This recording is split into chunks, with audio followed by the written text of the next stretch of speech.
आणि आता पुढची बातमी पुण्यामधून आहे। पुण्याच्या भाजपच्या पदाधिकाऱ्यावर महिला अधिकाऱ्यांचा छळ केल्याचा आरोप करण्यात आलाय।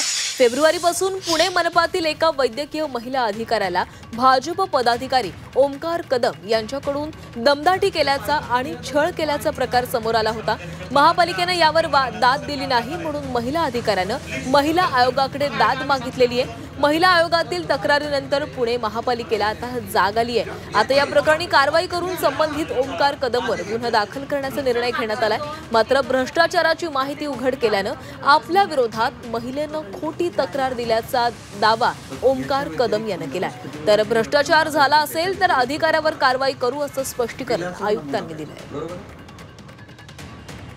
करोडोंचा त्यांनी केलेला भ्रष्टाचार आहे आणि तो उघडकीस येऊ नये, ती माहिती उपलब्ध होऊ नये म्हणून त्यांनी हा केलेला आखाड तांडव आहे असं माझं म्हणणं आहे।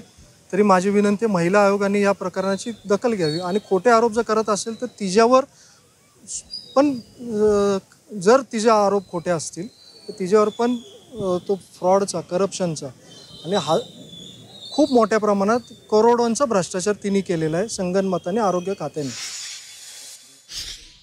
पण महापालिकातर्फे मी कारवाई केलेला आहे। मी त्यांचा प्रवेश बंदी केलेला आहे माझ्या परिसरामध्ये।